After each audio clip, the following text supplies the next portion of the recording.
உங்க வீட்ல இருக்க சோஃபாவை க்ளீன் பண்றதும் மெயின்டைன் பண்றதும் ரொம்பவே கஷ்டமா நினைக்கிறீங்களா? இனிமேல் அந்த கவலை தேவையில்லைங்க. உங்க வீட்ல குழந்தைங்க இருந்தாங்கன்னா இந்த மாதிரிலாம் அழுக்காக்கி வச்சிருவாங்க. சோஃபா கவர் போடலன்னா ரொம்பவே அழுக்காயிரும். அதை எப்படி நம்ம ஈஸியாக க்ளீன் பண்ணலான்னு சொல்லிட்டு பார்க்க போகிறோம்.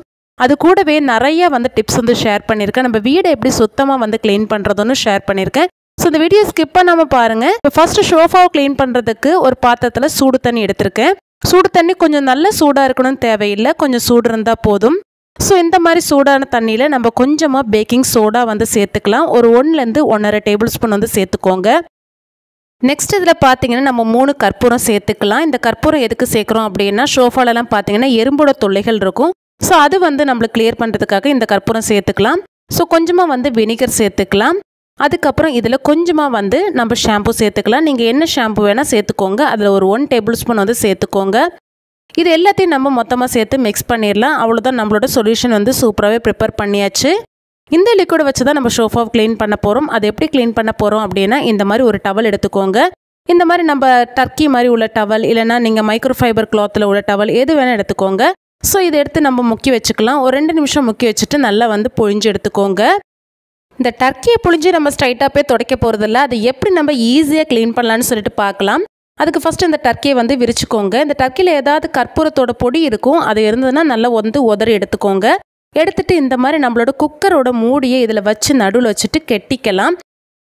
குக்கரோட மூடி பெருசாக இருந்ததுன்னா நீங்கள் பெரிய டர்க்கி எடுத்துக்கோங்க. இது சின்ன குக்கர்னால எனக்கு இந்த துணி போதும். இந்த மாதிரி 4 சைடும் பிடிச்சி கெட்டிக்கோங்க. அவ்வளோதான், நம்மளுக்கு க்ளீன் பண்ணுறதுக்குள்ளே டூல் ரெடி ஆயிடுச்சு. இதை வச்சு தான் நம்ம சோஃபாவை க்ளீன் பண்ண போகிறோம். நம்ம நார்மலாக கை வச்சு க்ளீன் பண்ணோம் அப்படின்னா ரொம்பவே கஷ்டமாக இருக்கும். இது பார்த்தீங்கன்னா ஜஸ்ட் நம்ம அயன் பண்ணுற மாதிரி இப்படி அங்கேயும் இங்கேயும் நம்ம தேய்ச்சி எடுத்தாலே போதும். அதில் உள்ள அழுக்கு எல்லாமே நம்மளுக்கு கம்ப்ளீட்டாக வந்துடும். இதில் நம்ம கற்பூரம்லாம் சேர்த்துருக்கனால பார்த்தீங்கன்னா நல்ல ஒரு வாசனையாகவும் இருக்கும். இந்த கற்பூரத்தோட வாசனைக்கு பார்த்தீங்கன்னா ஏதாவது நம்ம கொட்டிட்டாலும் டக்குன்னு எறும்பு முக்காது. அதுக்கு நம்மளுக்கு இது ரொம்பவே யூஸ்ஃபுல்லாக இருக்கும். இந்த மாதிரி இடுக்குலலாம் பார்த்தீங்கன்னா நம்மளுக்கு அழுக்கு நிறையவே இருக்கும். அது கூட நம்ம இந்த டூலை வச்சு க்ளீன் பண்ணி எடுத்துக்கலாம். இதே மாதிரி நீங்களும் கண்டிப்பாக ட்ரை பண்ணி பாருங்கள். சூப்பராகவே க்ளீன் ஆயிரும். நம்ம ஜஸ்ட் அங்கேயும் இங்கேயும் நம்ம இந்த மாதிரி அயன் பண்ணுற மாதிரி தேய்ச்சி எடுத்தாலே போதும். கம்ப்ளீட்டு சோஃபாவில் உள்ள அழுக்கு எல்லாமே நம்மளுக்கு வந்துடும். இப்போ சோஃபாக்கு இடையிலலாம் பார்த்தீங்கன்னா இந்த மாதிரி நிறைய எறும்பு வரதுக்கு சான்சஸ் உண்டு. இதில் கூட நிறைய அழுக்கு இருக்கும். அதெல்லாம் தொடச்சி க்ளீன் பண்ணிடலாம். இப்போ தொடச்சதுக்கப்புறம் பார்த்தீங்கன்னா டவல் என்ன அழுக்காக இருக்குது பாருங்கள். இப்போ எனக்கு நியூ சோஃபா தான், அதனால் கொஞ்சம் அழுக்கு கம்மியாக இருக்குது. நீங்கள் பழைய சோஃபாவில் இங்கே ட்ரை பண்ணி பாருங்கள். நல்லா உங்களுக்கு அழுக்கு போகிறது தெரியும். தொடச்சி முடிச்சதுக்கப்புறம் சோஃபா காயறதுக்கு ஃபேனை போட்டு விட்டுட்டிங்க அப்படின்னா நல்லாவே காஞ்சு கிடச்சிரும். நம்மளுக்கு ஃபேன் போட்டு விடும் போதே நல்ல ஒரு நறுமணம் வரது தெரியும். ஏன்னா இதில் நம்ம கற்பூரம்லாம் சேர்த்துருக்கனால பார்த்தீங்கன்னா நல்லாவே வீடே வாசனையாக இருக்கும். சோஃபாவும் சுத்தமாகவே க்ளீன் ஆயிடுச்சு. கண்டிப்பாக நீங்கள் ட்ரை பண்ணி பாருங்கள். இப்போ நம்ம சோஃபா க்ளீன் பண்ணதுக்கப்புறம் நெக்ஸ்ட் எதை க்ளீன் பண்ண போகிறோம் அப்படின்னா, நம்மளோட பெட்டு தான் க்ளீன் பண்ண போகிறோம். பெட்டில் கூட பார்த்தீங்கன்னா குழந்தைங்க இருக்க வீட்டில், பெரியவங்க இருக்க வீட்டிலலாம் பார்த்தீங்கன்னா நல்லாவே அழுக்காயிரும். அதை எப்படி க்ளீன் பண்ணணும்னு தெரியாமல் இருக்கும். மழை சமயங்களில் பார்த்தீங்கன்னா ரொம்பவே கஷ்டமாக இருக்கும் இந்த பெட்டெல்லாம் க்ளீன் பண்ணுறதுக்கு. அது கூட இதே மாதிரி மெத்தடில் நீங்கள் க்ளீன் பண்ணி எடுத்தீங்க அப்படின்னா சுத்தமாக நம்மளுக்கு க்ளீன் ஆயிரும். இந்த புள்ளிகள்லாம் ஒரு மாதிரி விழுவும் பெட்லலாம். அந்த மாதிரி புள்ளிகள்லாம் விழாமல் இருக்கணும் அப்படின்னா அடிக்கடி இதே மெத்தடை வச்சு நீங்கள் க்ளீன் பண்ணீங்க அப்படின்னா எப்போவுமே பெட் புதுசாகவே இருக்கும். நல்லா தொடச்சி க்ளீன் பண்ணிவிட்டு நீங்கள் ஃபேன் போட்டு விட்டுட்டீங்க அப்படின்னா நம்மளுக்கு நல்லாவே பெட்டு காஞ்சி கிடச்சிரும். மழை சமயமாக இருந்தாலும் சரி, நம்ம வெயிலில் போட முடியாத சமயத்தில் இந்த மாதிரி ட்ரை பண்ணி பாருங்கள். வெயிட் உள்ள பெரிய பெட்டாக இருந்ததுன்னா வெயிலில் போடுறதெல்லாம் ரொம்பவே கஷ்டமான வேலை தான். அந்த மாதிரி பெட்டுக்கெலாம் இந்த மெத்தட் ரொம்பவே யூஸ்ஃபுல்லாக இருக்கும். ட்ரை பண்ணி பாருங்கள். இப்போ நம்ம வீட்டில் இருக்க ஹைட்டான கபோர்ட்ஸ் எல்லாம் துடைக்கிறது ரொம்பவே கஷ்டம். அதுக்கு பார்த்தீங்கன்னா இந்த மாதிரி ஆன்லைனில் இந்த மாதிரி ஸ்டிக்கு வச்சு இந்த மாதிரி மைக்ரோ ஃபைபர் கிளாத் வச்சு இந்த மாதிரி நம்மளுக்கு விற்கிது. இதை நீங்கள் வாங்கி வச்சிட்டிங்க அப்படின்னா ரொம்பவே ஈஸியாக நம்ம க்ளீன் பண்ணலாம். கிச்சனில், பெட்ரூம்லலாம் நம்ம கபோர்டு அடிச்சிருப்போம். அதை க்ளீன் பண்ணுறதுக்கு இது ரொம்பவே யூஸ்ஃபுல்லாக இருக்கும். நான் ட்ரை பண்ணி பார்த்தேன், எனக்கு ரொம்பவே யூஸ்ஃபுல்லாக இருந்தது. இந்த துணியை நல்லா நம்ம ப்ரிப்பேர் பண்ணி வச்சுருக்க அந்த லிக்யூடில் நல்லா புழிஞ்சு எடுத்துக்கலாம். எடுத்துகிட்டு இந்த மாதிரி ஃபிட் பண்ணிக்கோங்க. இந்த மாதிரி ஃபிட் பண்ணிட்டோம் அப்படின்னா நின்றுரும். இந்த மாதிரி ஹைட்டான கபோர்ட்ஸ்லாம் பார்த்தீங்கன்னா நம்மளுக்கு மேலெல்லாம் துடைக்க முடியாது, ரொம்பவே கஷ்டமாக இருக்கும். மாதத்துக்கு ஒரு முறையாவது இந்த மாதிரி க்ளீன் பண்ணிங்க அப்படின்னா நம்ம வீடு எப்போவுமே நீட்டாக இருக்கும். கையெட்டலன்னு சொல்லிட்டு துடைக்காமல் விட்டுறாதீங்க. இந்த மாதிரி நீங்கள் மீஷோலலாம் பார்த்தீங்கன்னா ரொம்பவே விலைக்குறைவாக தான் இருக்கும் இந்த ப்ராடக்ட்டு. நீங்கள் இதை பர்ச்சேஸ் பண்ணி வச்சுட்டு நீங்கள் கண்டிப்பாக நீங்கள் க்ளீன் பண்ணுங்கள். ரொம்பவே ஈஸியாக இருக்கும். ஜஸ்ட் இந்த மாதிரி நீங்கள் தொடச்சி விட்டுட்டாலே ரொம்பவே சுத்தமாக க்ளீனாகி கிடச்சிரும். நம்மளுக்கு வீடு எப்போவுமே சுத்தமாக நீட்டாக இருக்கும். இந்த கபோர்ட்ஸ் எல்லாம் க்ளீன் பண்ணுறது இனிமேல் கஷ்டமே இல்லை. ட்ரை பண்ணி பாருங்கள். வீடு துடைக்கும் போது பார்த்தீங்கன்னா ஒரே ஒரு பக்கெட் தண்ணியில் ஃபுல் வீடையும் துடைப்பீங்க. அப்படி துடைக்காதீங்க. துடைச்சா வீட்டில் உள்ள அழுக்கு போகவே செய்யாது. நான் சொல்கிற மாதிரி ட்ரை பண்ணுங்கள். கடையிலலாம் பார்த்தீங்கன்னா நிம்மையில்னு சொல்லிட்டு ஹெர்பல் ஃப்ளோர் கிளீனர் வந்து கிடைக்கும். இந்த லிக்விட் வந்து ரொம்பவே சூப்பராக இருக்கும். கற்பூரம் நீமெல்லாம் சேர்த்துருக்கனால நல்ல ஒரு ஃப்ரெஷ் வாசனையாக இருக்கும். ட்ரை பண்ணி பாருங்கள். இப்போ 2 பக்கெட்டில் வந்து தண்ணி எடுத்திருக்கேன். நம்ம எதில் வந்து லிக்விட் ஊற்ற போகிறோம் அப்படின்னா நம்ம பாத் பக்கெட்டில் தான் ஊற்ற போகிறோம். அதில் வந்து கொஞ்சமாக வந்து லிக்விட் சேர்த்துக்கலாம். இது எப்படி க்ளீன் பண்ணலான்னா ஃபஸ்ட்டு மாஃபை வந்து நம்ம என்ன பண்ண போகிறோம், லிக்விட் இருக்க பக்கெட்டில் வந்து முக்கிக்கலாம். முக்கி நல்லா வந்து புழிஞ்சு எடுத்துக்கணும். புழிஞ்சு நம்ம வந்து ஃப்ளோரை வந்து க்ளீன் பண்ணிக்கணும். ஒன்ஸ் தொடச்சி முடிச்சதுக்கப்புறம் பார்த்தீங்கன்னா இந்த மாஃபை நார்மல் வாட்டரில் நம்ம வாஷ் பண்ணி புழிஞ்சிட்டு அதுக்கப்புறம் லிக்விட் இருக்க தண்ணியில் முக்கி நீங்கள் வீடை தொடச்சி பாருங்கள். வீடு வந்து பிசு பிசுன்னு இல்லாமல் ரொம்பவே சுத்தமாக க்ளீன் ஆயிரும். நம்ம இந்த மாதிரி துடைக்கும் போது பார்த்தீங்கன்னா வீடு ரொம்பவே க்ளீனாக இருக்கும். நம்ம நார்மலாக ஒரு பக்கெட் தண்ணியில் வந்து தொடச்சி அதே அழுக்கு தண்ணியில் முக்கி துடைக்கும் போது பார்த்தீங்கன்னா வீட்டில் வந்து அழுக்கு வந்து அப்படியே இருக்கும், போகவே செய்யாது. ஸோ இந்த மெத்தடில் நீங்கள் பண்ணும்போது பார்த்தீங்கன்னா சுத்தமாகவே க்ளீன் ஆயிரும். இப்போ நம்ம என்ன பண்ண போகிறோம்னா நார்மல் வாட்டரில் முக்கி நல்லா புழிஞ்சு எடுத்துக்கணும். புழிஞ்சதுக்கப்புறம் பார்த்தீங்கன்னா நம்ம லிக்விட் இருக்க பக்கெட்டில் அதுக்கப்புறம் முக்கி திரும்பவும் நம்ம புழியணும். புழிஞ்சு நம்ம தொடச்சோம் அப்படின்னா நம்ம வீடு வந்து க்ளீனாக இருக்கும். அந்த லிக்விட் இருக்க பக்கெட்டில் வந்து அழுக்கு ஆகவே செய்யாது. நம்மளுக்கு கடைசி வரைக்கும் சுத்தமாக இருக்கும் லிக்விடு. வீடும் பார்த்தீங்கன்னா ரொம்பவே சுத்தமாக க்ளீனாக இருக்கும். இப்போ நம்ம நார்மலாக ஒரு பக்கெட் தண்ணியில் நம்ம துடைக்கிறோம் அப்படின்னா வீடு எப்போ பார்த்தாலும் பிசு பிசுன்னு இருக்கும். ஸோ இதே மாதிரி நீங்கள் ட்ரை பண்ணி பாருங்கள். அந்த மாதிரி பிரச்சனை எதுவுமே இல்லாமல் சுத்தமாக நம்ம க்ளீன் பண்ணிடலாம். இது பார்த்தீங்கன்னா கொஞ்சம் கஷ்டமான வேலை மாதிரி தெரியும். ஆனால் நீங்கள் பழகிட்டீங்க அப்படின்னா உங்களுக்கு ஈஸியாக இருக்கும். கொஞ்சம் கஷ்டப்பட்டு நம்ம க்ளீன் பண்ணால் தான் நம்ம வீடும் கொஞ்சம் நீட்டாக இருக்கும். ஸோ ஒரு முறை நீங்கள் பழகிட்டீங்க அப்படின்னா அடுத்த முறை உங்களுக்கு ட்ரை பண்ணுறதுக்கு ரொம்பவே ஈஸியாக இருக்கும். ஸோ நம்ம வீடு பார்த்தீங்கன்னா சோஃபா க்ளீன் பண்ணியாச்சு, பெட்டு க்ளீன் பண்ணியாச்சு, வீடையும் க்ளீன் பண்ணியாச்சு. நம்ம வீடு மொத்தமும் சுத்தமாக க்ளீன் ஆயாச்சு. அந்த லிக்விட் வச்சு நம்ம வீடு தொடச்சனால பார்த்தீங்கன்னா வீடு ரொம்பவே வாசனையாக இருக்குது. ஸோ கண்டிப்பாக நீங்களும் சூப்பர் மார்க்கெட்டில் அந்த லிக்விட் பார்த்தீங்கன்னா ட்ரை பண்ணி பாருங்கள். எனக்கு ரொம்பவே பிடிச்சிருக்கு. நம்ம வீடு பார்த்தீங்கன்னா இப்போ தான் புதுசாக கட்டியிருக்கோம். ஒரு 4-5 மாதம் தான் ஆகுது. உங்களுக்கு ஹோம் டூர் வேணும்னா சொல்லுங்கள், கமெண்ட் செக்ஷனில் கண்டிப்பாக போடுறேன். ஏன்னா நம்ம ரொம்பவே பட்ஜெட் ஃப்ரெண்ட்லியாக கட்டியிருக்கோம். எல்லா விஷயங்களும் நம்ம வீட்டில் இருக்குது. ஆனால் எல்லாமே பட்ஜெட் ஃப்ரெண்ட்லியாக செஞ்சுருக்கோம். இந்த வீட்டுக்கு நாங்கள் எல்லாமே ரொம்பவே பார்த்து செஞ்சுருக்கோம். அதுவும் பட்ஜெட் ஃப்ரெண்ட்லியாக செஞ்சுருக்கோம். ஸோ கண்டிப்பாக நீங்களும் ஹோம் டூர் பாருங்கள், கண்டிப்பாக தெரியும். நான் நிறைய விஷயங்கள் ஷேர் பண்ணுறேன்.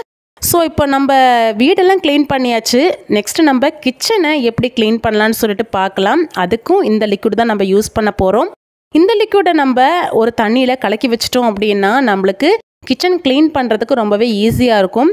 இந்த மாதிரி ஸ்ப்ரே பாட்டிலில் கொஞ்சமாக தண்ணி நிறச்சிட்டு இந்த லிக்விடை வந்து மிக்ஸ் பண்ணி வச்சுக்கோங்க. சில நேரம் பார்த்தீங்கன்னா கவுண்டர் டாப்பில் எறும்போட தொல்லை, ஈயோட தொல்லைலாம் இருக்கும். ஸோ அந்த தொல்லைக்கெல்லாம் இந்த லிக்விட் வச்சு நீங்கள் க்ளீன் பண்ணிங்க அப்படின்னா அந்த தொல்லை எதுவுமே இருக்காது. நம்ம வேலையெல்லாம் முடிஞ்சதுக்கப்புறம் சுத்தமாக க்ளீன் பண்ணிவிட்டு இந்த லிக்விடை ஜஸ்ட் நீங்கள் எல்லா இடத்துலையும் ஸ்ப்ரே பண்ணி விட்டு தொடச்சிட்டு வாங்க. ஸோ ரொம்பவே நல்லாயிருக்கும். நான் ட்ரை பண்ணி பார்த்தேன், எனக்கு நல்லாவே பிடிச்சிருந்து. நான் இப்போ என்ன பண்ணுறேன்னா எல்லா சைட்லேயும் இந்த லிக்விடை வந்து ஸ்ப்ரே பண்ணி விட்டுக்கிறேன். இந்த ஸ்ப்ரே பண்ணும் போதே பார்த்தீங்கன்னா நல்ல ஒரு வாசனையாக இருக்கும். நம்ம ஸ்டவ்வை கூட இதை நீங்கள் ஸ்ப்ரே பண்ணி க்ளீன் பண்ணிக்கலாம், பிரச்சனை இல்லை. ரொம்பவே ஆயில் இல்லை, எண்ணெய் பிசுக்கு எதுவுமே இல்லை அப்படின்னா ஜஸ்ட் இந்த லிக்விடை ஸ்ப்ரே பண்ணி தொடச்சி விட்டுட்டாலே போதும், சுத்தமாக க்ளீன் ஆயிரும். மெயினாக பார்த்தீங்கன்னா நம்ம கவுண்டர் டாப்பில் எறும்போட தொல்லை அதிகமாகவே இருக்கும். பழங்கள் மேலே இல்லைனா ஸ்வீட் ஏதாவது நம்ம எதாவது ஸ்நாக்ஸ் எதாவது வச்சுருக்கோம் அப்படின்னா அதுக்குள்ளே, இல்லைனா நம்ம சக்கரை வச்சுருக்கோம் அப்படின்னா அதுக்குள்ளே வந்துடும். ஸோ அந்த தொல்லைகள் வந்து அதிகமாகவே இருக்கும் நம்மளுக்கு. ஸோ இந்த லிக்விடை வச்சு நீங்கள் டெய்லியும் வந்து எல்லா வேலையும் முடிஞ்சதுக்கப்புறம் ஜஸ்ட் இந்த மாதிரி ஸ்ப்ரே பண்ணி தொடச்சி விட்டுட்டிங்க அப்படின்னா சூப்பராக நம்மளுக்கு வந்து கிச்சன் வந்து நல்ல வாசனையாக இருக்கும். அந்த தொல்லைகள் எதுவுமே இருக்காது. நீங்களும் இந்த டிப்ஸ் எல்லாமே ஃபாலோ பண்ணி பாருங்கள். எந்த டிப்ஸ் உங்களுக்கு பிடிச்சிச்சுன்னு சொல்லிட்டு கண்டிப்பாக கமெண்ட் செக்ஷனில் சொல்லுங்கள். நம்ம எல்லார் வீட்லேயும் ஸ்டெயின்லெஸ் ஸ்டீல், நான்ஸ்டிக் கிளாஸ் பாத்திரம் எல்லாமே யூஸ் பண்ணுறோம். ஆனால் பழைய காலத்தில் அம்மா பாட்டி எல்லாருமே பார்த்தீங்கன்னா இந்த பாத்திரத்தை யூஸ் பண்ணிட்டு வந்தாங்க. இப்போ நம்ம சொல்ல போகிறது அயன் பாத்திரத்தை சமைக்கிறது நமக்கு என்னெல்லாம் நன்மை கிடைக்கும், இதை எப்படி நம்ம பழக்கப்படுத்துறதுன்னு சொல்லிட்டு தான் இந்த வீடியோவில் ஃபுல் அண்ட் ஃபுல் இருக்க போகுது. இப்போ இதை பழக்கப்படுத்துறதுக்கு முன்னாடி நம்ம வாங்கிட்டு வந்த கடாயை இந்த மாதிரி தண்ணியில் நல்லா அலசி எடுத்துக்கோங்க. நல்லா அலசி எடுத்துகிட்டு நம்ம நார்மல் லிக்விட் போட்டு தான் இதை வாஷ் பண்ணி எடுக்க போகிறோம். இது கொஞ்சமாக லிக்விட் போட்டுட்டு நல்லா தேய்ச்சி எடுத்துக்கோங்க. நம்ம அயன் பாத்திரம் யூஸ் பண்ணுறதுனால பார்த்தீங்கன்னா ஃபுட்டில் வந்து அயன் நல்லாவே மிக்ஸ் ஆகும். இதனால் பார்த்தீங்கன்னா நம்ம பாடிக்கு தேவையான ஹீமோக்ளோபின் லெவல் வந்து கிடைக்கும், மெயின்டைன் பண்ணுறதுக்கும் ஹெல்ப் பண்ணும். ஸ்பெஷலாக பார்த்தீங்கன்னா பெண்களுக்கு வந்து அனிமியா ப்ராப்ளம் வந்து அவாய்ட் பண்ணுறதுக்கு இது ரொம்பவே யூஸ்ஃபுல்லாக இருக்கும். ஸோ கண்டிப்பாக நான்ஸ்டிக் பாத்திரம்லாம் அவாய்ட் பண்ணிவிட்டு அயன் பாத்திரம் யூஸ் பண்ணுங்கள். முன்னாடி காலத்துலலாம் சொல்லுவாங்க அயன் பாத்திரத்தில் சமைச்சா தனி வாசனையும் தனி ருசியும் இருக்கும்னு. அது எதனாலனா ஹீட்டு வந்து ஸ்லோவாக டிஸ்ட்ரிபியூட் ஆகுறதுனால அந்த ஃப்ளேவர்ஸ் வந்து ரீட்டைன் ஆகி அப்படியே இருக்கும். அதனால தான் சொல்கிறாங்க. ஸோ கண்டிப்பாக நீங்களும் ட்ரை பண்ணுங்கள். இப்போ நல்லா வாஷ் பண்ணி எடுத்தாச்சு. இப்போ பாருங்கள் இப்படி இருக்குது. இதை நம்ம என்ன பண்ண போகிறோம் அப்படின்னா, இந்த மாதிரி ஒரு பெரிய பாத்திரம் எடுத்துக்கலாம் முங்குற அளவுக்கு. ஸோ இதில் நம்ம என்ன ஆட் பண்ண போகிறோம்னா, நம்ம வடித்து வச்சுருக்க கஞ்சி தண்ணி தான் ஆட் பண்ண போகிறோம். பழைய தண்ணியாக இருந்தாலும் பரவாயில்ல, புதிய தண்ணியாக இருந்தாலும் பரவாயில்ல, நம்ம கஞ்சி தண்ணி வேணும் அதை நம்ம ஆட் பண்ணிக்கலாம். இந்த கஞ்சி தண்ணி இதில் ஆட் பண்ணிவிட்டு இந்த பாத்திரம் மூழ்கிற அளவுக்கு நம்ம தண்ணி சேர்த்துக்கணும். அப்போ தான் இதில் நல்லா வந்து நம்மளுக்கு ஊறி கிடைக்கும். இப்போ நான்ஸ்டிக் பாத்திரம்லாம் பார்த்தீங்கன்னா நிறைய ஹார்ம்ஃபுல்லான கெமிக்கல்ஸ்லாம் கோட் பண்ணி வரும். இந்த அயன் பாத்திரத்தெல்லாம் அப்படி எதுவுமே இல்லை. எந்த ஒரு டாக்ஸிக்குமே இல்லை. நம்ம குக் பண்ணும்போது ரொம்பவே சேஃபாக குக் பண்ணலாம். பிள்ளைங்களுக்காக இருந்தாலும் சரி, பெரியவங்களுக்காக இருந்தாலும் சரி, ரொம்பவே சேஃப் இது. இதை நம்ம என்ன பண்ணலாம்னா, ஒன் டே ஃபுல்லாக ராத்திரி வந்து இதில் நல்லா வந்து இந்த கஞ்சி தண்ணியில் ஊற வச்சு எடுத்துடலாம். இப்போ நெக்ஸ்ட் டே வந்து இதை என்ன செய்யலாம்னு சொல்லிட்டு பார்க்கலாம். இது நல்லா வந்து ஊறட்டும். இப்போ இது பார்த்தீங்கன்னா நல்லா வந்து ஊறி வந்துருச்சு. இப்போ இதை எடுத்து நம்ம நார்மல் லிக்யூட் போட்டு வாஷ் பண்ணி எடுக்க வேண்டியதுதான். இப்போ இதில் பார்த்தீங்கன்னா இதில் சமைக்கிறதுனால நம்மளுக்கு ஃபுட்டு வந்து நிறைய நேரத்துக்கு சூடாக இருக்கும். இதனால நம்மளுக்கு வந்து கேஸு, எலக்ட்ரிசிட்டி கூட சேவ் பண்ணலாம். இதில் நம்மளுக்கு சூடாக இருக்கனால நெக்ஸ்ட்டு வந்து சூடு பண்ண வேண்டிய அவசியம் இருக்காது. அடுத்து பார்த்தீங்கன்னா அயன் பாத்திரத்தில் சமைக்கிறதுனால பார்த்தீங்கன்னா நம்மளுக்கு எக்ஸ்ட்ரா எனர்ஜி கூட கிடைக்கும். ஏன்னா அயன் வந்து நம்மளுக்கு ஆக்சிஜன் சர்க்குலேஷனை வந்து இம்ப்ரூவ் பண்ணுது. ஸோ நம்மளுக்கு வந்து டயர்டாக ஃபீல் பண்ண வைக்காது. ரொம்பவே ஆக்டிவாக இருக்கும். ஸோ இந்த பாத்திரத்தில் சமைச்சு சாப்பிட்றதுனால இவ்வளோ பெனிஃபிட் இருக்குது நமக்கு. இப்போ இந்த பாத்திரத்தை நல்லா நம்ம வாஷ் பண்ணி எடுத்துக்கலாம். ஃபஸ்ட்டு நம்ம வாஷ் பண்ணி எடுத்தோம். வாஷ் பண்ணி எடுத்துகிட்டு நல்லா ஊற வச்சுட்டோம். ஊற வச்சு எடுத்ததுக்கப்புறம் திரும்பவும் லிக்விட் போட்டு நல்லா வாஷ் பண்ணி எடுத்தாச்சு. இப்போ இந்த இரும்பு கரையெல்லாம் கம்ப்ளீட்டாக நம்மளுக்கு அதுலேருந்து போயிருச்சு. இப்போ அதை நெக்ஸ்ட்டு என்ன பண்ணலான்னு இந்த மாதிரி அடுப்பில் வச்சிடலாம். அடுப்பில் வச்சுட்டு இந்த பாத்திரம் நல்லா சுடட்டும். சுட்டதுக்கப்புறம் என்ன பண்ணலான்னா, கொஞ்சமாக நம்ம எண்ணெய் சேர்த்துக்கலாம். இதில் எண்ணெய் சேர்த்து நம்ம என்ன பண்ண போகிறோம் அப்படின்னா, முதல்ல கொஞ்சமாக வெங்காயம் வந்து இதில் வதக்கி எடுக்கணும். அப்போ தான் நம்மளுக்கு நல்லா பழக்கப்படுத்தி வரும். அதில் வேறு ஏதாவது இரும்பு கரை ஏதாவது இருந்தாலும் நம்மளுக்கு அதுலேருந்து ரிமூவ் ஆகி வந்துடும். ஸோ அதுக்காக தான் இந்த மெத்தட் பண்ணுறோம். இப்போ நல்ல எண்ணெய் சுட்டதுக்கப்புறம் ஒரு சின்ன வெங்காயத்தை வெட்டி நம்ம இந்த மாதிரி கட் பண்ணிவிட்டு சேர்த்துக்கலாம். சேர்த்துட்டு நல்லா வந்து இந்த வெங்காயமும் எண்ணெயும் எல்லா இடத்துலையும் படுற மாதிரி நம்ம எல்லா இடத்துலையும் தேய்ச்சி விட்டுக்கலாம். நிறைய பேர் சொல்லுவாங்க அயன் பாத்திரத்தை அப்படியே நம்ம யூஸ் பண்ணாமல் வச்சிட்டோம் அப்படின்னா சேஃப் இல்லை, ரொம்பவே டேஞ்சர்னு. அப்படி ஆகாமல் இருக்கிறதுக்கு நம்ம என்ன பண்ணணும் அப்படின்னா, லெமன் ப்ளஸ் சால்ட் வச்சு நல்லா ஸ்க்ரப் பண்ணி தேய்ச்சிட்டு நல்லா ட்ரை பண்ணி ஆயில் தடவி வச்சிங்கன்னா ரொம்ப வருஷம் தாண்டி நம்ம எடுத்தாலும் அந்த அயன் பாத்திரம் அப்படியே இருக்கும். ஸோ இது ஒரு மெயின்டெனன்ஸ் மேட்ரு தான், சேஃபுக்கு பாதிப்பு இல்லை. ஸோ கண்டிப்பாக நீங்கள் ட்ரை பண்ணலாம். இந்த பாத்திரம் யூஸ் பண்ணி முடிஞ்சதுக்கப்புறம் நல்லா வந்து வாஷ் பண்ணி ட்ரை பண்ணிட்டு லைட்டாக வந்து ஆயில் கோட் பண்ணிவிட்டு நீங்கள் ரெஸ்ட்டில் வச்சா கூட எந்த ஒரு பிரச்சனையும் ஆகாது, இரும்பு பிடிக்கவே செய்யாது. ஸோ இப்போ நம்ம இந்த வெங்காயம்லாம் நல்லா வந்து வதக்கி எடுத்தாச்சு. இப்போ இந்த வெங்காயம் வந்து நல்ல கோல்டன் ப்ரௌன் ஆயிடுச்சு. ஸோ இதை ஆஃப் பண்ணிவிட்டு நம்ம இந்த வெங்காயத்தை வந்து எடுத்துடலாம். இந்த பாத்திரத்தை நம்ம ரன்னிங் வாட்டரில் நல்லா காமிச்சு நல்லா கழுவி எடுத்துக்கலாம். ஏன்னா இதில் நல்ல சூடு இருக்கும். அந்த தண்ணியெல்லாம் ஊற்றும் போது பார்த்திங்கன்னா நம்மளுக்கு தொட்டு க்ளீன் பண்ணுறதுக்கு கொஞ்சம் ஈஸியாக இருக்கும். நல்லா வாஷ் பண்ணதுக்கப்புறம் நம்ம இதில் வந்து லிக்விட் ஊற்றி நல்லா தேய்ச்சி எடுத்துக்கலாம். நம்ம கல்ச்சரில் பார்த்திங்கன்னா எவ்வளோ ஸ்ட்ராங்கான ஹெல்த் டிப்ஸ்லாம் இருக்குது பாருங்கள். இந்த அயன் பாத்திரம் யூஸ் பண்ணுறதுனால எவ்வளோ பெனிஃபிட்ஸ் பாருங்கள். ஸோ ஃப்ரெண்ட்ஸ், கண்டிப்பாக அயன் பாத்திரத்தை வாங்கி யூஸ் பண்ணுங்கள். உங்கள் எக்ஸ்பீரியன்ஸை கண்டிப்பாக கமெண்டில் சொல்லுங்கள். இப்போ இதை நல்லா வந்து வாஷ் பண்ணி எடுத்தாச்சு. இப்போ பாருங்கள் நம்ம அயன் பாத்திரம் ஏகதேசம் நம்மளுக்கு ரெடி ஆயாச்சு யூஸ் பண்ணுறதுக்கு. இதை யூஸ் பண்ணதுக்கப்புறம் என்னென்னலாம் பண்ணணும்னு சொல்லிட்டு இந்த வீடியோவில் சொல்லியிருக்கேன். ஸோ ஸ்கிப் பண்ணாமல் பாருங்கள். இப்போ நல்லா வாஷ் பண்ணியாச்சு. இதை நம்ம ட்ரை பண்ணி பார்க்கலாம் எப்படி ஒர்க் ஆகுதுன்னு. இப்போ அடுப்பில் வச்சு நம்ம ஆன் பண்ணி ஒரு தோசை ஊற்றி பார்க்கலாம். இப்போ கல் நல்லா சுட்டுச்சு. எண்ணெய் தடவி தோசை ஊற்றி பார்க்கலாம். ஒரு சின்ன விஷயம் கூட சொல்கிறேன், அதையும் நோட் பண்ணி வச்சுக்கோங்க. தக்காளி, புளி மாதிரி ஆசிட் ஃபுட்டெல்லாம் ரொம்ப நேரம் நீங்கள் இந்த பாத்திரத்தில் வச்சிங்க அப்படின்னா அயன் வந்து லீச்சிங் ஆகிறதுக்கு வாய்ப்பு இருக்குது. ஸோ அதனால் ஃபுட்டு வந்து சமைச்சு முடிஞ்சதுக்கப்புறம் வேறு பாத்திரத்துக்கு ட்ரான்ஸ்ஃபர் பண்ணிக்கோங்க. அதனால் பார்த்திங்கன்னா நம்ம அந்த விஷயங்கள்லாம் தடுக்கலாம். ஸோ இது நல்லா தடவியாச்சு. நம்ம இப்போ வந்து தோசை ஊற்றி பார்க்கலாம். நெக்ஸ்ட்டு பார்த்திங்கன்னா எல்லா இடமும் படுற மாதிரி நீங்கள் வந்து இந்த மாதிரி தோசையை வந்து ஊற்றுறதுக்கு முன்னாடி ஆயில் தடவிக்கோங்க. அப்போ தான் நம்மளுக்கு நல்லா வந்து நெக்ஸ்ட் யூஸுக்கு வந்து கரெக்டாக இருக்கும். நல்லா நம்ம எண்ணெய் தடவி தடவி பழக தான் இந்த அயன் பாத்திரம் வந்து நம்மளுக்கு சூப்பராகவே பழகி வரும். இப்போ பாருங்கள், ஃபஸ்ட்டு யூஸுக்கு நான் உங்களுக்கு ஊற்றி காட்டுறேன். இப்போ தான் நான் க்ளீன் பண்ணி யூஸ் பண்ணுறேன். ஆனால் ஃபஸ்ட்டு நான் யூஸ் பண்ணும்போதே எனக்கு இந்த பாத்திரம் நல்லாவே பழகிருச்சு. அவ்வளோ தூரத்துக்கு வந்து நம்ம நீட்டாக க்ளீனாக பண்ணிட்டோம். ஸோ இந்த மாதிரி நீங்கள் கஞ்சி தண்ணியில் ஊற வச்சு நீங்கள் வந்து இந்த மாதிரி பழகி எடுத்தீங்க அப்படின்னா அந்த நெக்ஸ்ட் டேயே உங்களுக்கு வந்து இந்த அயன் பாத்திரம் பாத்திரத்தை வந்து யூஸ் பண்ண ஆரம்பிக்கலாம். ஸோ பாருங்கள் தோசை எவ்வளோ அழகாக வந்து இலகி வந்துருச்சு அப்படின்ட்டு. ஸோ இதில் வந்து நான் தோசை ஊற்றி காட்டுறேன். நீங்கள் எது வேணால் நீங்கள் செய்யலாம். மீன் வறுத்தீங்கன்னா கூட மீன் கூட ஒட்டாமல் வரும். அவ்வளோ தூரத்துக்கு நம்மளுக்கு சூப்பராக சீசனிங் ஆயிடுச்சு. சரி, உங்கள் வீட்டில் அயன் பாத்திரம் இருக்குது, இது வரைக்கும் நீங்கள் யூஸ் பண்ணவே இல்லை அப்படின்னா அதை திரும்பவும் யூஸ் பண்ணுங்கள். அப்படி யூஸ் பண்ணி ட்ரை பண்ணி பார்த்துட்டு உங்களோட ஃபஸ்ட்டு குக்கிங் எக்ஸ்பீரியன்ஸு எப்படி இருந்துச்சுன்னு சொல்லிட்டு கண்டிப்பாக கமெண்ட் பண்ணுங்கள். ஹெல்த்துக்கு ரொம்பவே நல்லது, டேஸ்ட்டும் ரொம்பவே நல்லாயிருக்கும், டபுள் பெனிஃபிட்டு. ஸோ இந்த வீடியோ எல்லாருக்குமே யூஸ்ஃபுல்லாகவும் இன்ட்ரெஸ்ட்டாகவும் இருந்திருக்கும்னு நினைக்கிறேன். கண்டிப்பாக இந்த வீடியோக்கு ஒரு லைக் பண்ணுங்கள், உங்கள் ஃப்ரெண்ட்ஸ் அண்ட் ஃபேமிலிக்கு ஷேர் பண்ண மறந்துடாதீங்க. இப்போ இந்த கடாயை வந்து நம்ம யூஸ் பண்ணி முடிஞ்சதுக்கப்புறம் அப்படியே வைக்கக்கூடாது. இது நல்லா க்ளீன் பண்ணி நல்லா ட்ரை பண்ணி எடுக்கணும். நல்லா காயணும். நல்லா காஞ்சதுக்கப்புறம் என்ன பண்ணணும்னா இதில் நல்லா ஆயில் அப்ளை பண்ணி எல்லா இடத்துலையும் படுற மாதிரி தேய்ச்சி விட்டுருங்க. இந்த மாதிரி பண்ணிவிட்டு நம்ம நெக்ஸ்ட் யூஸுக்கு எடுக்கும்போது பார்த்திங்கன்னா இந்த பாத்திரம் கொஞ்சம் கூட நம்மளுக்கு இரும்பு பிடிக்கவே செய்யாது. ஈஸியாக எடுத்து யூஸ் பண்ணலாம். ஸோ இந்த மாதிரி தான் நம்ம அயன் பாத்திரத்தை மெயின்டைன் பண்ணணும். ஸோ எத்தனை வருஷம் ஆனாலும் இந்த அயன் பாத்திரம் அப்படியே இருக்கும், காலங்காலமாக யூஸ் பண்ணலாம். ஸோ கண்டிப்பாக நீங்களும் ட்ரை பண்ணி பாருங்கள். நான் சொல்கிற இந்த ஒரே ஒரு ஸ்பூன் மட்டும் நீங்கள் சாம்பார் செய்யும் போது சேர்த்து போட்டு செஞ்சு பாருங்க, அவ்வளோ அட்டகாசமாக இருக்கும். வீடே மணக்கும். கல்யாண வீட்டு சாம்பார் கூட தோற்று போயிடும், அதை விட சுவையாக இருக்கும். ஸோ நீங்களும் கண்டிப்பாக இந்த வீடியோ பார்த்து தெரிஞ்சுக்கோங்க. அது கூடவே ஒரு அன்பாக்சிங் வீடியோவும் இருக்குது. பெண்களுக்கு தேவையான ஒரு ஹேர் கட் டிப்பும் போட்டிருக்கேன். ஸோ கண்டிப்பாக ட்ரை பண்ணி பாருங்கள். வீட்டில் இருக்க பெண்கள் கண்டிப்பாக ஹேரை வந்து கேர் பண்ண மாட்டீங்க. ஸோ இந்த ஹேர் பேக் வந்து கண்டிப்பாக ட்ரை பண்ணுங்கள், நல்ல ஒரு ரிசல்ட் கொடுக்கும். ஒரு பேன் அடுப்பில் வச்சுக்கோங்க. அதில் 2 டேபிள் ஸ்பூன் வந்து சாம்பார் பருப்பு சேர்த்துக்கலாம், 2 டேபிள் ஸ்பூன் கடலைப்பருப்பு, 1 டேபிள் ஸ்பூன் வந்து உளுந்தம்பருப்பு, 1 டேபிள் ஸ்பூன் பச்சரிசி. இது எல்லாத்தையும் ட்ரை ரோஸ்ட் பண்ணி எடுக்கணும். அடுப்பை சிம்மில் வச்சுட்டு நல்லா ட்ரை ரோஸ்ட் பண்ணி எடுத்துக்கோங்க. நல்ல கலர் சேஞ்ச் ஆகி வந்ததுக்கப்புறம் இதை நம்ம பிளேட்டில் ட்ரான்ஸ்ஃபர் பண்ணிக்கலாம்.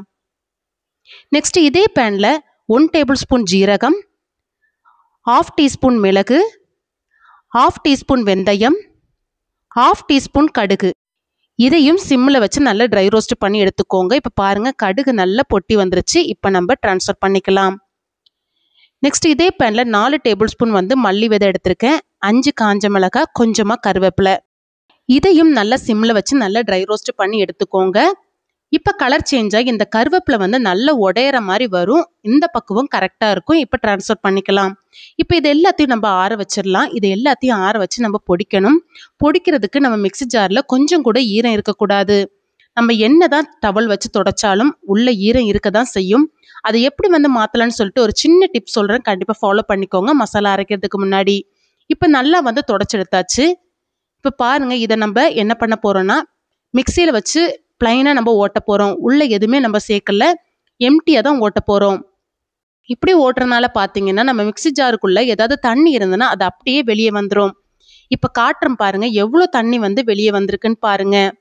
ஸோ நம்ம இந்த மாதிரி செய்கிறதுனால பார்த்தீங்கன்னா மிக்ஸி ஜாரில் எக்ஸ்ட்ரா தண்ணி எதாவது இருந்ததுன்னா வெளியே வந்துடும். நம்ம தொடச்சி எடுத்துட்டோம் அப்படின்னா சுத்தமாகவே நம்மளுக்கு தண்ணி ட்ரை ஆகி கிடச்சிரும். இதுக்கப்புறம் நீங்கள் மசாலா போட்டு பொடிக்கும் போது பார்த்தீங்கன்னா கொஞ்சம் கூட தண்ணி இல்லாமல் சூப்பராக பொடிச்செடுக்கலாம். நம்ம மசாலாவும் ஸ்டோர் பண்ணுறதுக்கு நல்ல ஈஸியாக இருக்கும். நம்ம ஈரத்தோடு நம்ம பொடிச்சோம் அப்படின்னா மசாலா சீக்கிரமாகவே கெட்டு போயிடும்.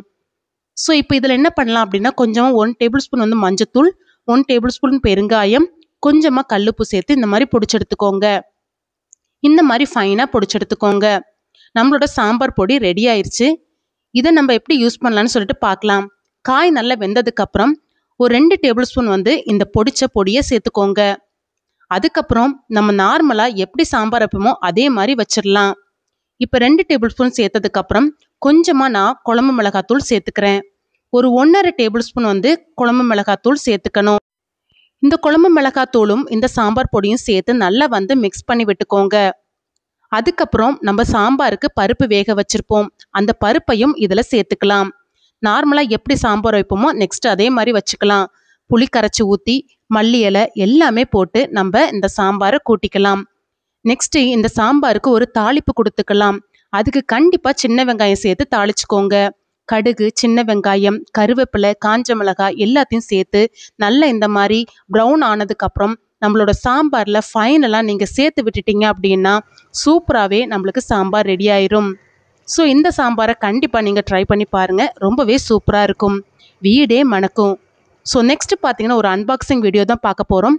நம்ம துணி துவைக்கிறதுக்கு முன்னாடி அழுக்கு துணியை அங்கங்கேயா வீட்டில் போட்டு வைக்காம இந்த மாதிரி அரேஞ்ச்மெண்ட்டாக வச்சிங்க அப்படின்னா அழுக்கு துணியும் ஓரமாக இருக்கும், நம்ம தேவைக்கு எடுத்து துவைச்சிக்கலாம். இது பார்த்தீங்கன்னா லாண்ட்ரி பாஸ்கெட் மாதிரி தான், நம்ம பிளாஸ்டிக்கில் வர மாதிரி இது வந்து கிளாத்தில் கொடுத்துருக்காங்க. இது ரொம்பவே கம்ஃபர்டபுளாக இருந்தது எனக்கு. ஒரு சின்ன சைஸு ஒரு பெரிய சைஸ் வந்து கொடுத்துருந்தாங்க. இது பார்த்தீங்கன்னா சின்ன சைஸ். இதுக்குள்ளே பார்த்தீங்கன்னா நம்ம ஒரு அட்டை மாதிரி கொடுத்துருக்காங்க. அது உள்ளே வச்சிட்டோம் அப்படின்னா ஸ்ட்ரிப்பாக நம்மளுக்கு நின்றுரும். சைடில் ஒட்டுறதுக்கு பார்த்தீங்கன்னா இந்த மாதிரி போர்ட்டபிள் கொடுத்துருக்காங்க. நம்ம ஒட்டிட்டோம் அப்படின்னா இந்த மாதிரி நின்றுரும். நம்மளுக்கு துணியை உள்ளே போட்டோம் அப்படின்னா நம்மளுக்கு தெரியாது. இந்த மாதிரி ஓப்பன் பண்ணி உள்ள துணியை போட்டு இந்த மாதிரி மூடி வச்சுக்கலாம். இது சின்ன சைஸு. பெரிய சைஸ் காட்டுறேன். இதுலேருந்து கொஞ்சம் பெருசாக இருக்கும். இது நம்மளுக்கு பார்த்தீங்கன்னா ரொம்பவே யூஸ்ஃபுல்லாக இருக்கும். இதில் சைடில் நம்மளுக்கு ஹேண்டில் பண்ணுறதுக்கு பிடியெல்லாம் கொடுத்துருக்கனால பார்த்தீங்கன்னா நம்மளுக்கு தூக்கிட்டு போகிறதுக்கும் ஈஸியாக இருக்கும், பார்க்குறதுக்கும் ரொம்பவே அழகாக இருக்கும். இந்த ப்ராடக்ட்டோட லிங்க் பார்த்தீங்கன்னா டிஸ்கிரிப்ஷனில் கொடுக்குறேன். வேணுங்கிறவங்க கிளிக் பண்ணி பர்ச்சேஸ் பண்ணிக்கோங்க. நான் மீஷோலேருந்து தான் வாங்கினேன்.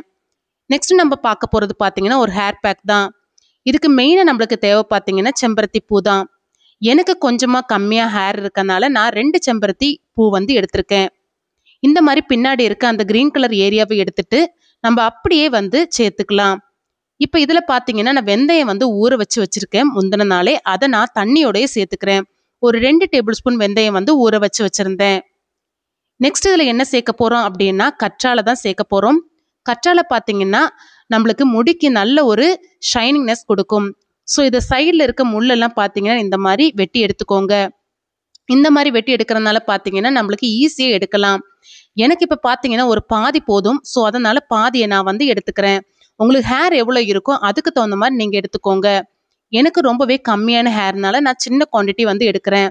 ஸோ நீங்கள் அதிகமாக செய்யணும் அப்படின்னா இதை விட அதிகமாக நீங்கள் கூட்டி செஞ்சுக்கோங்க. இப்போ இந்த ஜெல்லை வந்து இந்த மாதிரி கத்தி வச்சு நம்ம இழைச்சோம் அப்படின்னா அந்த ஜெல் மட்டும் செப்பரேட்டாக நம்மளுக்கு அழகாக வந்துடும். ஹேர் லாஸ் இருக்கிறவங்க கண்டிப்பாக இதை ட்ரை பண்ணி பாருங்கள். நல்ல ஒரு ரிசல்ட் வந்து கண்டிப்பாக கொடுக்கும். ஒரு 2-3 வாரம் நீங்கள் ட்ரை பண்ணும்போது பார்த்தீங்கன்னா நல்ல ஒரு பெஸ்ட் ரிசல்ட் வந்து கொடுக்கும். இப்போ இதில் நம்ம நெக்ஸ்ட் என்ன சேர்க்க போகிறோம் அப்படின்னா தயிர் தான் சேர்க்க போகிறோம். ஒரு 1 டேபிள் ஸ்பூன் வந்து தயிர் சேர்த்து இதை மிக்ஸி ஜாரில் அப்படியே போட்டு அடிச்சு எடுத்துக்கோங்க.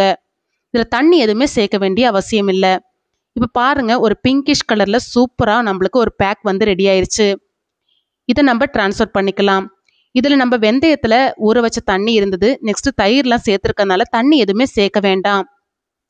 இதை நம்ம எப்படி அப்ளை பண்ணலான்னா தலையில் இதை அப்ளை பண்ணுறதுக்கு முன்னாடி கொஞ்சமாக ஹாட் ஆயில் மசாஜ் வந்து கொடுத்துக்கோங்க. கொடுத்துட்டு இந்த பேக்கை நீங்கள் தலையில் வந்து அப்ளை பண்ணிக்கலாம். இந்த மாதிரி ப்ரஷ் எதாவது வச்சு அப்ளை பண்ணிக்கோங்க, இல்லைன்னா கை வச்சு அப்ளை பண்ணாலே போதும். இந்த பேக்கை அப்ளை பண்ணுறதுக்கு முன்னாடி கண்டிப்பாக ஹாட் ஆயில் மசாஜ் கொடுக்க மறந்துடாதீங்க. இந்த மாதிரி எல்லா இடத்துலையும் அப்ளை பண்ணி விட்டுக்கோங்க.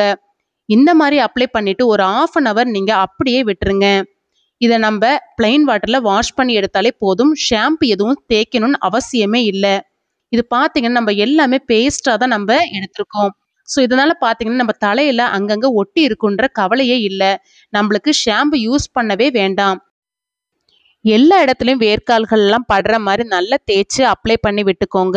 முடியோட தும்பு பாகத்தில் நல்லா தேய்ச்சி இழுத்து விடுங்க.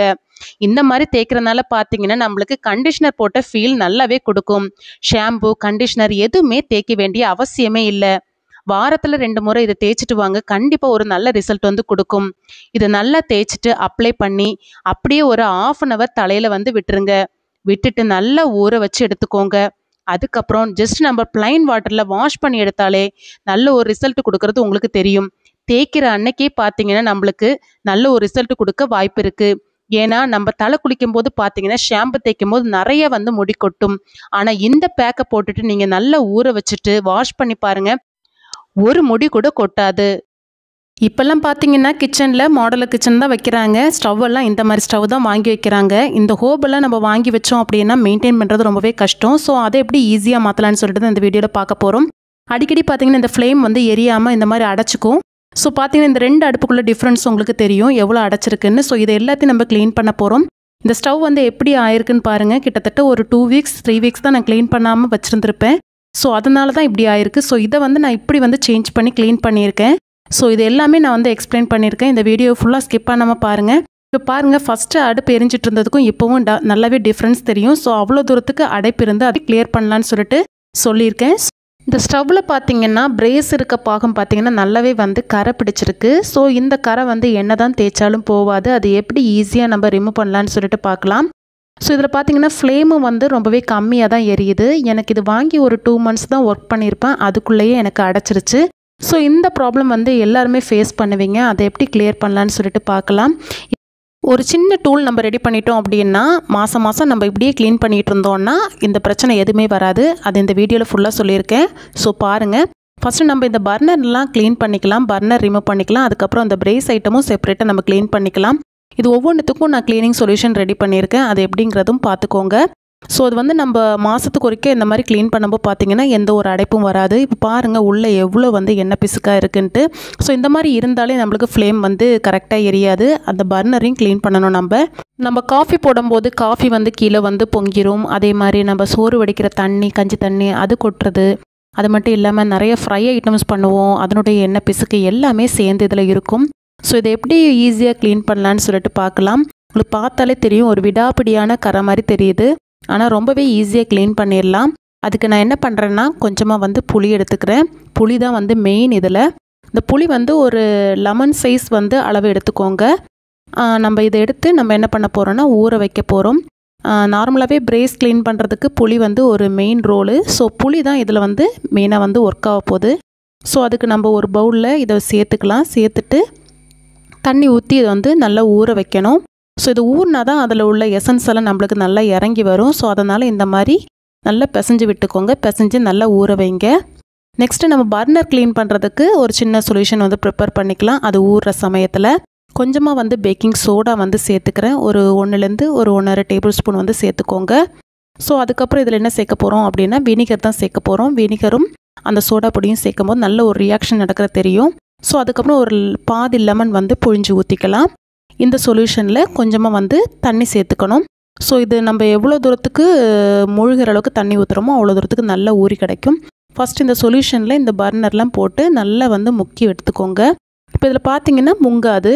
அதனால் எக்ஸ்ட்ரா தண்ணி வந்து ஊற்ற வேண்டியது இருக்கும். ஸோ இதை வந்து முங்குற அளவுக்கு தண்ணி ஊற்றி நல்லா ஊற வச்சுக்கலாம். இது ஒரு சைடு ஊறட்டும். நம்ம நெக்ஸ்ட்டு புளி ஊற வச்சுருந்தோம்ல அதை வந்து நல்லா பிசைஞ்சு எடுத்துக்கலாம். புளியோட எசன்ஸ் எல்லாம் நல்லாவே வந்து இறங்கி வந்துச்சு. ஸோ இதை நம்ம வந்து என்ன பண்ண போகிறோன்னா நம்ம எடுத்து வச்சுருக்க பிராஸ் ஐட்டம்ஸ் எல்லாத்தையும் இதில் வந்து சேர்த்துக்கலாம். இது நல்லா மூழ்கிற அளவுக்கு நம்ம புளி தண்ணி வந்து கரைச்சிக்கணும். ஸோ இது நல்லா முங்குற அளவுக்கு வச்சுட்டு நம்ம அப்படியே வந்து ஊற வச்சிடலாம்.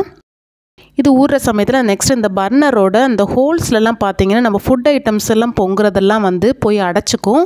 ஸோ இந்த மாதிரி நம்ம சின்ன ஊக்கு வச்சு இந்த மாதிரி குத்தி விட்டுக்கலாம். இந்த மாதிரி நம்ம குத்துறதுனால பார்த்தீங்கன்னா ஃபுட் ஐட்டம்ஸ் ஏதாவது அடைச்சிருந்து அப்படின்னா அது கண்டிப்பாக வந்து நம்மளுக்கு வெளியே வந்துடும். சின்னதாக ஒரு ப்ரஷ் வச்சு லேசாக இந்த மாதிரி தேய்ச்சி விட்டுக்கோங்க. தேய்ச்சி விட்டுட்டு இந்த பர்னரையும் அந்த பிராஸை நம்ம ஊற வச்சுருந்தோம்ல புளி தண்ணியில் அதை அப்படியே நம்ம ஓவர் நைட் வந்து விட்டுற போகிறோம். நெக்ஸ்ட் டே தான் நம்ம க்ளீன் பண்ண போகிறோம். நெக்ஸ்ட்டு நம்மளுக்கு கேஸ் அடுப்பு எரியாததுக்கு இனி ஒரு ரீசன் பார்த்தீங்கன்னா கேஸ் வர்றதுக்கு சின்ன ஒரு நாசில் கொடுத்துருப்பாங்க. அதில் ஒரு சின்ன ஒரு ஓட்டை இருக்கும். அதை எப்படி க்ளீன் பண்ணலான்னு சொல்லிட்டு பார்க்கலாம். இந்த மாதிரி ஒரு ஊக்கு எடுத்துக்கோங்க. உங்களோட அடுப்பு வந்து எந்த அளவு இருக்கோ அதுக்கு தகுந்த மாதிரி ஊக்கு எடுத்துக்கோங்க. அது உள்ளே போகிற மாதிரி இந்த மாதிரி ஒரு W ஷேப்பில் வந்து வளைச்சி எடுத்துக்கோங்க. இப்படி நீங்கள் வளைச்சிங்க அப்படின்னா ஒரு W ஷேப்பில் கிடைக்கும். அதுக்கப்புறம் நம்ம உள்ளே இன்சர்ட் பண்ணுறதுக்கு ஈஸியாக இருக்கும். நம்ம இல்லை அப்படியே வந்து குத்துறோம் அப்படின்னா உள்ளே வந்து ஊக்கு போகாது. ஸோ உங்களோட பர்னருக்கு தகுந்த மாதிரி நீங்கள் வந்து இந்த மாதிரி ஊக்கை வந்து அட்ஜஸ்ட் பண்ணி வளைச்சிக்கோங்க. வளைச்சிட்டு இந்த மாதிரி அந்த ஹோல்ஸில் வந்து குத்தி எடுத்தீங்க அப்படின்னா அதில் ஏதாவது அடைப்பு இருந்ததுன்னா கண்டிப்பாக வந்து ரிமூவ் ஆயிரும். ஸோ இந்த மெத்தட் வந்து கண்டிப்பாக செய்யணும். இம்பார்ட்டண்ட்டாக செய்யணும். இது செய்கிறதுனால பார்த்தீங்கன்னா நம்மள அடுப்பில் உள்ள அடைப்பு வந்து கம்ப்ளீட்டாக போயிடும். ஸோ இது வந்து இந்த டூல் வந்து ஒரு தடவை நீங்கள் செஞ்சு வச்சுட்டீங்க அப்படின்னா அடிக்கடி நீங்கள் இந்த மாதிரி யூஸ் பண்ணிக்கலாம். அடைப்பு வரும்போது இந்த மாதிரி அந்த பர்னர் எடுத்துகிட்டு லேசாக இந்த மாதிரி குத்தி விட்டுட்டீங்க அப்படின்னா அந்த அடைப்பு எல்லாமே கம்ப்ளீட்டாக நம்மளுக்கு போயிடும். ஸோ இது கண்டிப்பாக யூஸ்ஃபுல்லாக இருக்கும். இந்த மாதிரி ஊக்க வச்சு ட்ரை பண்ணி பாருங்கள். நெக்ஸ்ட் இதை க்ளீன் பண்ணுறதுக்கு இந்த மாதிரி 3 ப்ரஷ் வந்து கண்டிப்பாக வாங்கிக்கோங்க. அதே மாதிரி ஒரு கிச்சன் கிளீனர் வந்து இந்த மாதிரி ஆன்லைனில் விற்கும். இந்த மாதிரி ஸ்டவ் க்ளீன் பண்ணுறது அந்த மாதிரி நிறைய விஷயங்கள் லிக்விட் வந்து விற்கும். ஸோ அதுவும் இந்த மாதிரி 3 ப்ரஷ்ஷும் வாங்கிக்கோங்க. ஒன்று பார்த்தீங்கன்னா ஒயரு, ஒன்று வந்து ஸ்டீலு, ஒன்று வந்து பிராஸ் க்ளீன் பண்ணுறது. இது பார்த்தீங்கனாலே தெரியும் கலரு. இது ஒன்று கோல்டன் கலரில் இருக்குது, ஒன்று பிளாக் கலரில் இருக்குது, ஒன்று ஸ்டீல் கலரில் இருக்குது. இப்போ நான் ஸ்டீல் தான் க்ளீன் பண்ண போகிறேன்றனால அந்த லிக்விடை வந்து ஜஸ்ட்டு ஸ்ப்ரே பண்ணிவிட்டு நல்லா ஊற வச்சுட்டு நீங்கள் தேய்ச்சிங்கனாலே தெரியும். அதில் உள்ள ஒரு மாதிரி கருப்பாக ஒரு மாதிரி வந்து கரை பிடிச்சிருக்கும். ஸோ அது வந்து என்ன தான் தேய்ச்சாலும் போகாது. ஆனால் இந்த ப்ரெஷ்ஷை வச்சு ஏதாவது லிக்விட் வச்சு நீங்கள் ஊற வச்சுட்டு தேய்ச்சி பாருங்கள், சூப்பராகவே நம்மளுக்கு க்ளீன் ஆயிரும். இப்போ பாருங்கள், அந்த இடத்துல எவ்வளோ தூரத்துக்கு கருப்பாக இருந்தது அது கம்ப்ளீட்டாக வந்து எனக்கு வந்து போயிருச்சு. ஸோ இதை வந்து கண்டிப்பாக ட்ரை பண்ணி பாருங்கள். நெக்ஸ்ட்டு நம்ம அந்த ஸ்டவ்வுக்கு மேலே இருக்க ஸ்டாண்டை க்ளீன் பண்ணுறதுக்கு ஒரு சின்ன மெத்தட் பார்த்துக்கலாம். அது கொஞ்சமாக வந்து ஷாம்பு எடுத்துக்கிறேன். அதுக்கப்புறம் கொஞ்சமாக ப்ரில் லிக்விடோ விம் லிக்விடோ ஏதாவது எடுத்துக்கோங்க. அதில் வந்து நம்ம என்ன பண்ணிக்கலாம்னா தண்ணி போட்டு மிக்ஸ் பண்ணிக்கலாம். அந்த ஸ்டாண்ட்லலாம் பார்த்திங்கன்னா எண்ணெயெல்லாம் தெரித்து நல்லா பிசு பிசுன்னு ஆகிருக்கும். ஸோ அது எல்லாமே கம்ப்ளீட்டாக இந்த மாதிரி ஊற வைக்கும்போது நம்மளுக்கு ரிமூவ் ஆயிரும். இது ஒரு அரை மணிக்கூர் 1 மணிக்கூர் ஊற வச்சுட்டு அதுக்கப்புறம் நீங்கள் தேய்ச்சி வாஷ் பண்ணிட்டீங்க அப்படின்னா இதுவுமே சுத்தமாகவே க்ளீன் ஆயிரும். ஸோ இது அப்படியே வந்து ஊறட்டும். இது கொஞ்சம் நேரம் ஊறினதுக்கப்புறம் பார்த்திங்கன்னா இதை எடுத்து வாஷ் பண்ணிக்கலாம். இது வந்து ஜஸ்ட் இந்த மாதிரி கொஞ்சமாக விம் லிக்விட் எடுத்து ஒரு ஸ்க்ரப்பர், ஸ்டீல் ஸ்க்ரப்பர் ஏதாவது எடுத்துக்கோங்க. அதை வச்சு தேய்க்கும்போது நல்ல ஒரு அழுக்கு போகும் நம்மளுக்கு. ஸோ இந்த மாதிரி நம்ம தேய்ச்சி எடுத்துட்டோம் அப்படின்னா அதில் உள்ள எண்ணெய் பிசுக்கு எல்லாமே கம்ப்ளீட்டாக போயிடும். நம்ம ஆல்ரெடி ஊற வச்சுருக்கனால அந்த எண்ணெய் பிசுக்கெல்லாம் நல்லாவே இழகி நிற்கும். ஸோ அதுக்கப்புறம் நம்ம விம் லிக்விட் போட்டு தேய்க்கும் போது கம்ப்ளீட்டாக வந்து போயிடும். ஸோ உங்களுக்கு பார்த்தாலே தெரியும் எவ்வளோ தூரத்துக்கு சுத்தமாக எண்ணெய் பிசுக்கு இல்லாமல் க்ளீன் ஆகிருக்குன்ட்டு. ஸோ நீங்களும் கண்டிப்பாக இந்த மெத்தட் ட்ரை பண்ணி பாருங்கள். இப்போ நெக்ஸ்ட்டு வந்து நம்ம ஊற வச்சுருக்க இந்த பர்னரையும் அதுக்கு கீழே உள்ள பாகத்தையும் நம்ம எப்படி க்ளீன் பண்ணலான்னு சொல்லிட்டு பார்க்கலாம். இது க்ளீன் பண்ணுறதுக்கு பார்த்திங்கன்னா நான் ஒரு லிக்விட் தான் எடுக்க போகிறேன். விம் கம்பெனியில் இந்த மாதிரி பிராஸ் ஐட்டமில் க்ளீன் பண்ணுறதுக்கு ஒரு லிக்விட் கொடுத்துருக்காங்க. இது எல்லா சூப்பர் மார்க்கெட்லேயும் கிடைக்கும். ஸோ இது ஒன்று வாங்கி வச்சுக்கோங்க. ஸோ இது புளி தண்ணியில் ஊறி இருக்குது. ப்ளஸ் இது கூட நம்ம சேர்த்து தேய்க்கும் போது பார்த்திங்கன்னா நல்ல ஒரு ரிசல்ட் வந்து கொடுக்கும். நீங்கள் எல்லாம் புளி தண்ணியிலே நீங்கள் தேய்க்கிறீங்கனாலும் தேய்ச்சிக்கோங்க, பிரச்சனை இல்லை. இப்போ பாருங்கள், புளி தண்ணியிலேருந்து எடுத்து ஜஸ்ட் நான் லேசாக தேய்ச்சாலே போகுது. ஸோ இந்த லிக்விடும் சேர்த்து நம்ம தேய்க்கும் போது பார்த்திங்கன்னா நல்ல ஒரு பெஸ்ட் ரிசல்ட் கொடுக்கும். அதனால தான் நான் சொன்னேன். ஸோ இப்போ இது பார்த்திங்கன்னா லேசாக இந்த புளி தண்ணியும் தொட்டு இந்த மாதிரி விளக்கு தேய்க்கிற அந்த லிக்விடையும் நம்ம தொட்டு நல்லா தேய்க்கும் போது பார்த்திங்கன்னா நல்ல ஒரு ரிசல்ட் கொடுக்கும். அதில் உள்ள கரையெல்லாம் கம்ப்ளீட்டாக லைவாக உங்களுக்கு போகிறது தெரியும். ஸோ இது வந்து கண்டிப்பாக வந்து நல்ல ஒரு ரிசல்ட் கொடுக்கும். ஸோ கண்டிப்பாக ட்ரை பண்ணி பாருங்கள். இந்த பர்னர்லலாம் பார்த்திங்கன்னா அந்த பொங்கி ஊற்றுனது எல்லாமே வந்து கரை பிடிச்சி இருக்குது. பேக் சைடில் ரொம்பவே கரையாக இருக்குது. இப்போ பாருங்கள் பர்னர் வந்து எப்படி இருந்துச்சு, இப்போ எப்படி மாறிடுச்சுன்னு பாருங்கள். இனி அடுத்து நம்மளுக்கு இதில் ஒரு சின்ன ஒரு க்ளீனிங் ப்ராசஸ் இருக்குது. அதுக்கப்புறம் பார்த்திங்கன்னா இந்த பர்னர் வந்து சூப்பராகவே வந்து மின்னும். ஸோ அது பண்ணுறதுக்கு முன்னாடி ஜஸ்ட் இதை வந்து நல்லா வந்து வாஷ் பண்ணி எடுத்துக்கலாம். இது வந்து ஃபைனலாக நம்ம பண்ணும்போது தான் பார்த்திங்கன்னா நல்ல ஒரு ரிசல்ட் கொடுக்கும். இப்போவே வந்து எல்லா கரையுமே போயிருச்சு. ஸோ இது நல்லா வந்து தண்ணியில் வந்து வாஷ் பண்ணி எடுத்துக்கோங்க. இப்போ பாருங்கள் எப்படி இருந்த பர்னர் எப்படி ஆயிருக்குன்னு. மாதத்துக்கு ஒரு முறை இந்த மாதிரி நீங்கள் செய்கிறதுனால பார்த்திங்கன்னா பர்னர் எப்போவுமே சுத்தமாக இருக்கும், ரொம்பவே க்ளீனாக இருக்கும். ஸோ இப்போ வந்து எல்லாத்தையும் க்ளீன் பண்ணி எடுத்தாச்சு. நெக்ஸ்ட் இதில் நம்ம என்ன செய்ய போகிறோம்னா ப்ரில் லிக்விட் இல்லைனா விம் லிக்விட் வச்சு தான் தேய்க்க போகிறோம். இந்த மாதிரி ஃபைனலாக நம்ம தேய்க்கும் போது தான் பார்த்திங்கன்னா அந்த பர்னர் வந்து எல்லா கரையுமே கம்ப்ளீட்டாக போயிட்டு நம்மளுக்கு சுத்தமாக க்ளீனாகி கிடைக்கும். ஸோ இதை வந்து ஃபைனலாக நீங்கள் செஞ்சுக்கோங்க. இந்த மாதிரி தேய்ச்சிட்டு கழுவி பாருங்கள், அவ்வளோ சுத்தமாக க்ளீனாக இருக்கும். ஃபஸ்ட்டு பார்த்த பர்னருக்கும் இப்போ பார்க்குற பர்னருக்கும் எவ்வளோ வித்தியாசம் இருக்குன்னு உங்களுக்கே தெரியும். நல்லா தேய்ச்சி எடுத்துகிட்டு நல்லா கழுவி எடுத்துகிட்டு நீங்கள் நல்லா இது வந்து தொடச்சி காய வைக்கணும். இப்போ பாருங்கள் பர்னர் எவ்வளோ சுத்தமாக க்ளீனாக இருக்குன்ட்டு. இது ஒரு நல்ல டவலில் இந்த மாதிரி விரித்து நல்லா தொடச்சி விட்டுட்டு நல்லா கமந்த வாக்கில் நீங்கள் வச்சு விட்டுட்டீங்க அப்படின்னா அந்த தண்ணி ஏதாவது உள்ளே இருந்தது அப்படின்னா அது அப்படியே வந்து ட்ரைன் ஆகி நம்மளுக்கு வடிஞ்சு கிடச்சிரும். ஸோ இது நல்லா வந்து தொடச்சிக்கோங்க, அப்போ தான் நம்மளுக்கு நல்லா காஞ்சு கிடைக்கும். இந்த மாதிரி நல்ல டவலை வச்சு தொடச்சிக்கோங்க. தொடச்சிட்டு கமந்த வாக்கில் நீங்கள் வந்து வச்சு விட்டுருங்க. ஸோ இந்த மாதிரி வச்சு விட்டுட்டிங்க அப்படின்னா அந்த தண்ணியெல்லாம் வடிஞ்சு நல்லா வந்து ட்ரை ஆகி கிடைக்கும். இப்போ இந்த பர்னர் பார்த்திங்கன்னா நல்லா ஊறி இருக்குது. ஸோ அதில் உள்ள அழுக்கு எல்லாமே நம்ம கம்ப்ளீட்டாக முந்தின நாளே நம்ம க்ளீன் பண்ணி எடுத்துட்டோம் ஊக்கு வச்சு குத்தி. இப்போ ஜஸ்ட் நம்ம வாஷ் பண்ணி எடுத்தாலே போதும், நம்ம பர்னர் வந்து ரெடி ஆயிரும். இதுவுமே நம்மளுக்கு கொஞ்சம் கூட தண்ணி இல்லாமல் காய வச்சு எடுக்கணும், அப்போ தான் நம்மளுக்கு அடுப்பு நல்லா எரியும். ஸோ இதை நல்லா வாஷ் பண்ணிவிட்டு இதையுமே நல்லா ஈரம் இல்லாத துணியாக பார்த்து நல்லா தொடச்சி எடுத்துக்கோங்க. தொடச்சிட்டு இதுவும் கமந்த வாக்கில் வந்து காய வச்சுருங்க, அப்போ தான் நம்மளுக்கு நல்லா வந்து காஞ்சு கிடைக்கும். பாருங்கள் எல்லாமே நம்மளுக்கு ரெடி ஆயிடுச்சு, சூப்பராக க்ளீன் பண்ணியாச்சு. ஸோ இது கண்டிப்பாக நீங்களும் ட்ரை பண்ணி பாருங்கள். உங்கள் வீட்டில் பிளாக் ஏதாவது வருது அப்படின்னா ஒரு முறை இந்த ஊக்கு வச்சு நீங்கள் ட்ரை பண்ணி பாருங்கள், கண்டிப்பாக கிளியர் ஆகும். 80% கிளியர் ஆகும். அதுக்கப்புறம் உங்களுக்கு கிளியர் ஆகலை அப்படின்னா மட்டும் வெளியேந்து ஆள் கூப்பிட்டு சரி பண்ணுங்கள். ஸோ இந்த பிரச்சனை வந்து சால்வ் பண்ணியாச்சு. இப்போ பாருங்கள் என் அடுப்பு எவ்வளோ சுத்தமாக க்ளீனாக இருக்குன்ட்டு. இந்த வீடியோ பண்ணுறதுக்கு ரொம்பவே எஃபோர்ட் போட்டு பண்ணேன். ஸோ கண்டிப்பாக இந்த வீடியோ பிடிச்சுன்னா கண்டிப்பாக இந்த வீடியோக்கு ஒரு லைக் பண்ணுங்கள். இப்போ ஸ்டவ்வை ஆன் பண்ணி பார்க்கலாம். பாருங்கள் ஃபஸ்ட்டு எரிஞ்சதுக்கும் இப்போ எரிஞ்சதுக்கும் நல்லாவே டிஃப்ரென்ஸ் இருக்குது. எனக்கு அந்த பிளாக்கெல்லாம் கம்ப்ளீட்டாக போயிருச்சு, அடுப்பு வந்து நார்மலாக எரியுது. ஸோ நீங்களும் கண்டிப்பாக ட்ரை பண்ணி பாருங்கள். இந்த வீடியோ கண்டிப்பாக எல்லாருக்குமே யூஸ்ஃபுல்லாகவும் இன்ட்ரெஸ்டாகவும் இருந்திருக்கும்னு நினைக்கிறேன். நீங்களும் கவுண்டர் டாப்பில் இந்த மாதிரி ஹோப் வச்சுருக்கீங்க அப்படின்னா இந்த மெத்தட் கண்டிப்பாக யூஸ்ஃபுல்லாக இருக்கும். ட்ரை பண்ணி பாருங்கள். உங்கள் ஃப்ரெண்ட்ஸ் அண்ட் ஃபேமிலிக்கு ஷேர் பண்ணுங்கள். இதே போல் இன்ட்ரெஸ்டான வீடியோஸ் பார்க்கணுன்னா என்னோட சேனலை சப்ஸ்கிரைப் பண்ணி வச்சுக்கோங்க. இந்த வீடியோக்கு ஒரு லைக் பண்ண மறந்துடாதீங்க. இதே போல் யூஸ்ஃபுல்லான இன்ட்ரெஸ்டான வீடியோவில் நெக்ஸ்ட் உங்களை சந்திக்கிறேன். Until that, thank you.